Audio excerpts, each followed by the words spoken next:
Hola, ¿qué tal? ¿Cómo les va? Muy bienvenidos, muy bienvenidas, muy bienvenides. Ahora sí, el último video para terminar de ver el concepto de posmodernidad según Folari. Y vamos a retomar un poquito, entonces, todos los sentidos que le da, para que ustedes repasen ahora sí, con sus trabajos de campo o pensando en Garriga Zucal, según hayan decidido, ¿cuál de todos estos conceptos, cuál de todas estas categorías puede dialogar mejor a la hora de pensar la interpretación que van a presentar en la primera entrega del parcial domiciliario, que es grupal? Lo primero que nos preguntaba Folari es si se trataba entonces la posmodernidad de una época o una actitud, y para él es ambas, y como recuerdan, había como muchas características que tienen que ver con ser posmoderno o que hacen a un perfil de época de una sociedad posmoderna. Lo otro que se preguntaba ¿es una profundización de la modernidad o es una ruptura de la modernidad?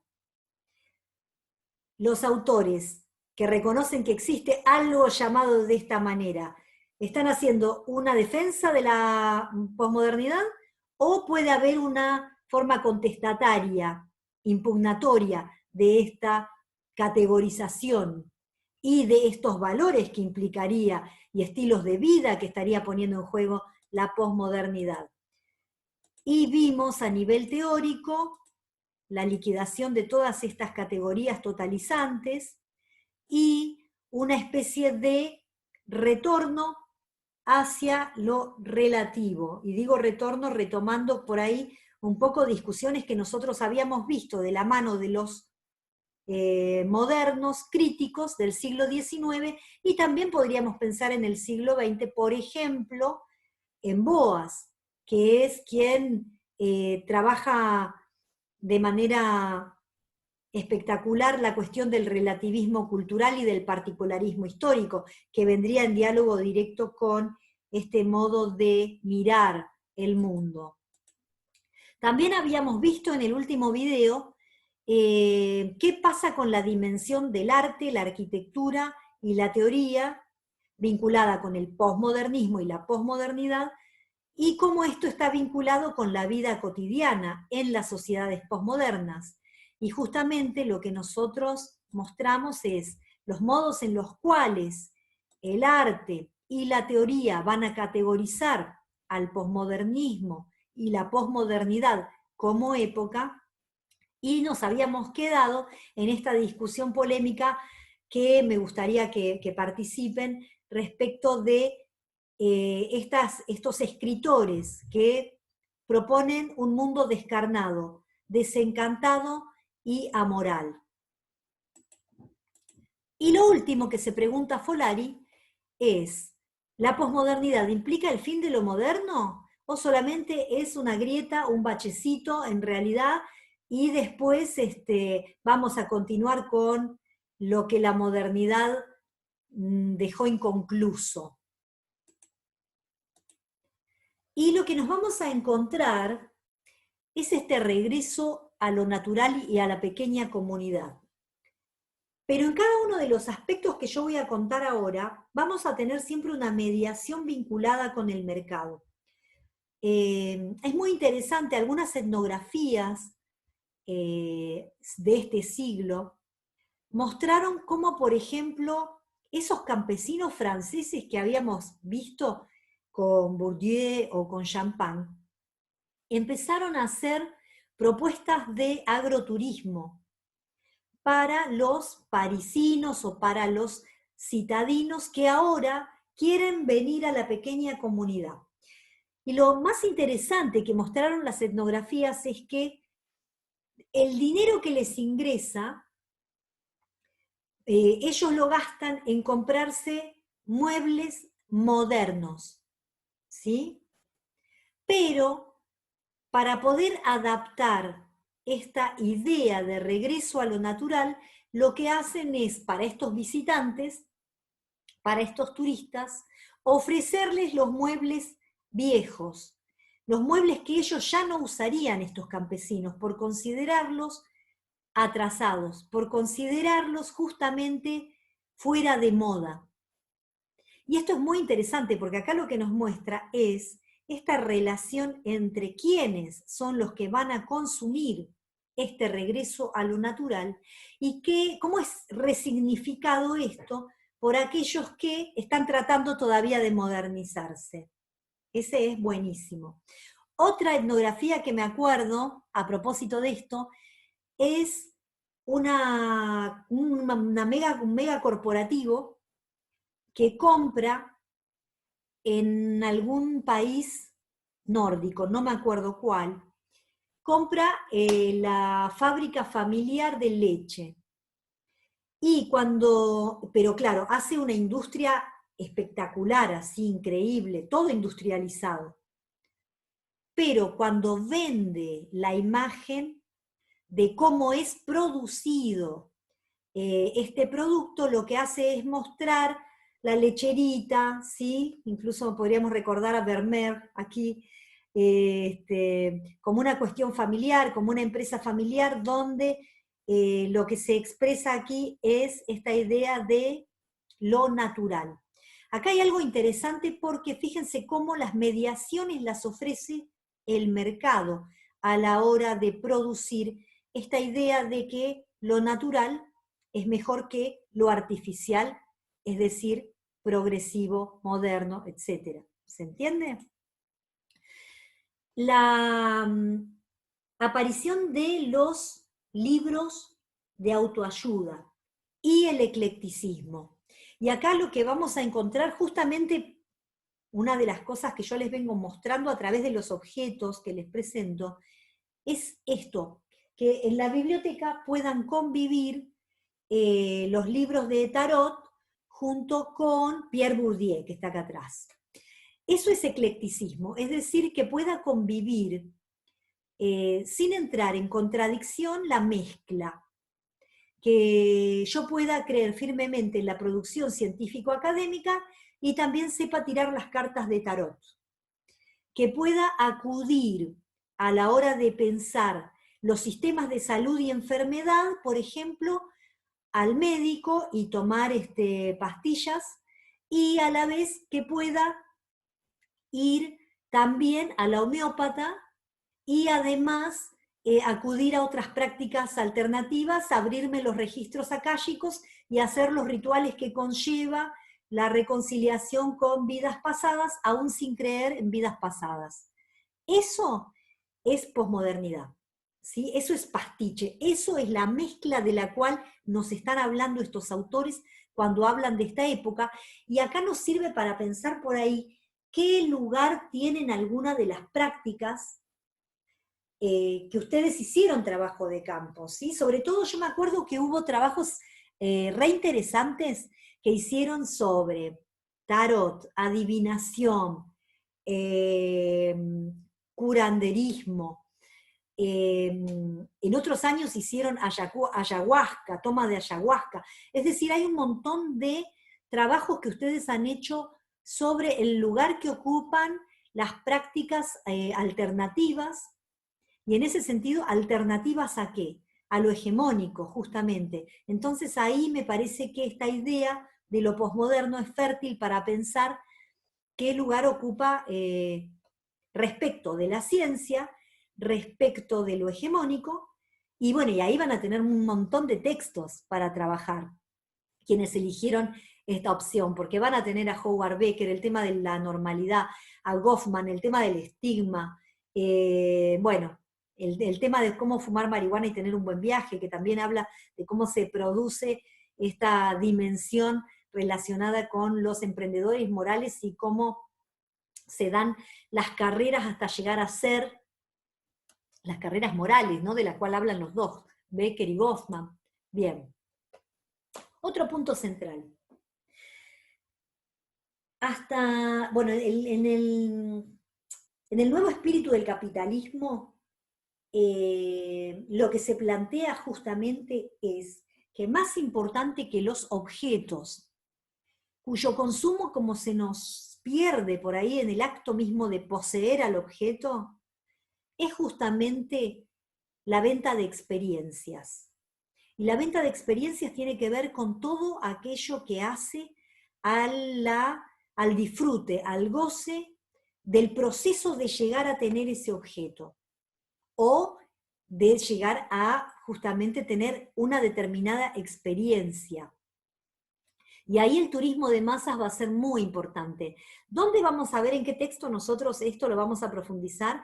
En el consumo de la utopía romántica de Eva Ilú, que va a historizar para Estados Unidos cómo se vende la experiencia romántica vinculada con el amor, relacionada con los objetos. Creo que eso les va a encantar, está buenísimo ese texto, y va a tener que ver con la venta de experiencias. Fíjense si aparece de alguna manera, aunque sea tangencialmente este tema, en el marco de los trabajos de campo de ustedes, cómo el mercado va mediando algunas de estas prácticas que para ustedes representaban la alteridad del año pasado.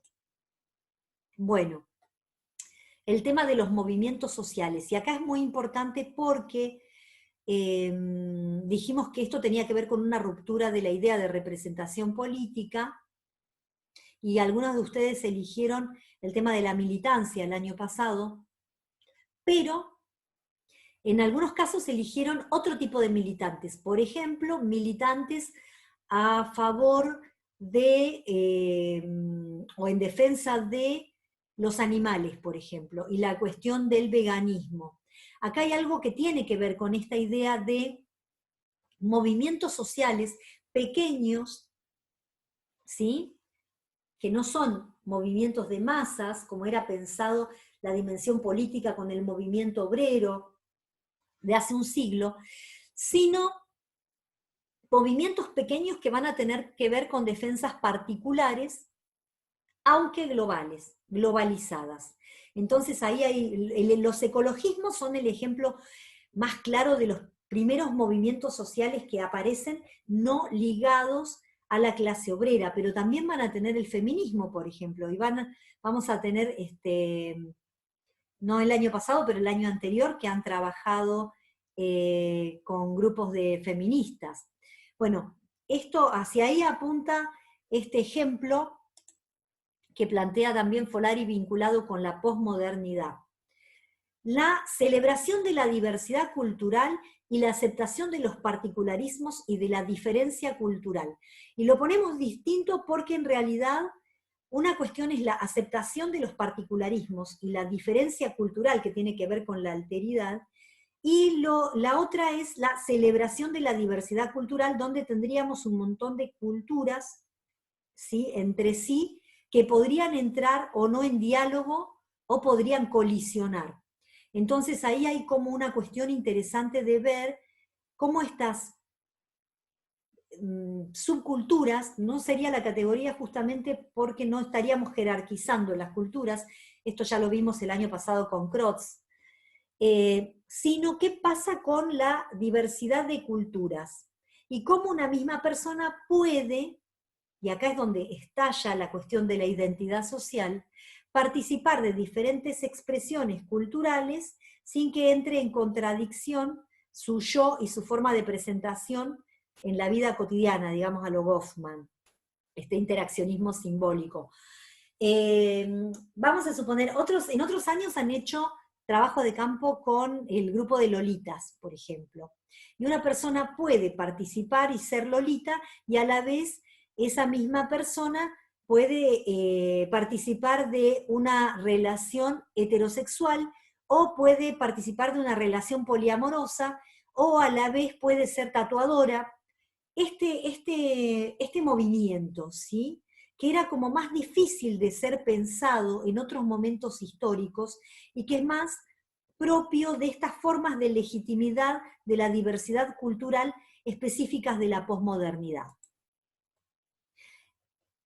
Acabo de comentarlo, pero esto tiene que ver con la dislocación de las identidades y fragmentación del yo, y un poco cuando les mencioné a Oliverio Girondo justamente, y a Fernando Pessoa, es porque tiene que ver con esta idea, ¿no?, que ya es una idea que se viene gestando en las críticas que hacen estos autores, estos literatos a principios del siglo XX y que toman forma hoy en la vida cotidiana, 100 años después, en esta fragmentación del yo que puede dar lugar a múltiples identidades sin que entren en contradicción entre sí, pero de manera contextuada, es decir, en cada contexto que produce sus propias reglas, y ahí tenemos a Wittgenstein y este giro lingüístico, en estos contextos que tienen sus propias reglas de juego, se pueden jugar diferentes juegos sociales. Bueno, y hablando del turismo de masas, una de las primeras cosas que señalaban los autores en los años 90 respecto de la posmodernidad era justamente el shopping. Porque el shopping es como una síntesis del proceso de desterritorialización para el consumo. Justamente si uno va a un lugar donde no entiende el idioma y quiere comer, lo que hace es ir a un McDonald's o ir a un shopping a comprar. Porque esta idea de lo homogéneo, globalizado, es lo que hace posible justamente que podamos consumir en cualquier parte del mundo. Y claro, en este momento no teníamos todos tarjeta de crédito, pero ustedes saben que si uno va, no sé, a una ciudad como Londres, por ejemplo, uno no necesita llevar libras, sino que uno puede usar desde el momento en que pisa el aeropuerto la tarjeta y puede comprar incluso cosas en el kiosco. Uno necesita una botella de agua, pasa la tarjeta y esto hace que se pueda consumir aún sin saber el idioma de los otros. Y esto hace también a una forma de consumo posmoderna, donde ni siquiera necesito entrar en socialización con estos otros. En ese sentido también es muy interesante, porque esta experiencia se puede individualizar al máximo sin entrar en contacto con la alteridad, porque está desterritorializada. También antes vimos el tema de la flexibilización laboral y de los procesos de desterritorialización de la producción. Y acá es central el diálogo con Bourdieu y con el capítulo 4, porque justamente este proceso de desterritorialización de la producción, donde la producción antes se hacía en los países centrales, en este caso en Estados Unidos, y pasa a hacerse a países donde se va a pagar menos, que no están sindicalizados, es lo que va a hacer que nuestros protagonistas tengan que ir a trabajar al sector servicios. Bueno, este es un buen ejemplo de desterritorialización de la producción. Y por último, y esta es la parte de la era del vacío, de la liquidez y del desencanto, para algunos autores que hablan de la posmodernidad, es que todos estos ideales modernos, que fueron parte de tremendas luchas que llevaron adelante los jóvenes en la década del 60 y del 70, que querían sexualidad libre, consumo legal de drogas, bueno, que estaban luchando por los derechos de las mujeres, que estaban luchando por la diversidad sexual, la diversidad de formas de expresión. Todo esto es reapropiado de alguna forma por el mercado y en realidad lo que dicen estos autores es finalmente lo que parecía que iba a ser una revolución fue reincorporado y el sistema no cambió tanto. Lo que se pensaba que iba a destruir el sistema capitalista y todas sus formas y todas sus instituciones, en realidad fue reapropiado, resignificado, reinventado, reimaginado y transformado en mercancía. En ese sentido vamos a terminar con una frase de Bátimo de los años 90 que dice: creo que la posmodernidad es una reconciliación con lo que existe. Es cierto que contempla la muerte de Dios, de Marx, del yo, y que tanta muerte evoca una visión pesimista, pero en realidad es una forma de tomar distancia frente a las expectativas excesivas de la modernidad. identificada con la ilustración y el progreso. El posmoderno es un pensamiento conciliador que afirma que la emancipación es posible si se modifica el concepto de emancipación. Hay quien ve el pensamiento posmoderno como conservador y pesimista. Yo creo que es un pensamiento de la proximidad. Bueno, me encantaría que ahora, pensando en nuestro contexto y en lo que va a ocurrir con la pandemia, con el coronavirus, respecto del capitalismo globalizado, me encantaría que dejen, por favor, algunos comentarios respecto de este debate para seguir pensando cosas. Y bueno, ¿qué les parece todo esto que vimos? Si les sirve, espero que les haya gustado. A mí me gustó mucho prepararles este especial y espero que les sirva para el parcial, pero también para pensar cosas y para que les dé un poquito de curiosidad a algunos de los temas que vimos y también algunos de los que faltan. Bueno, muchísimas gracias y espero que nos veamos muy pronto.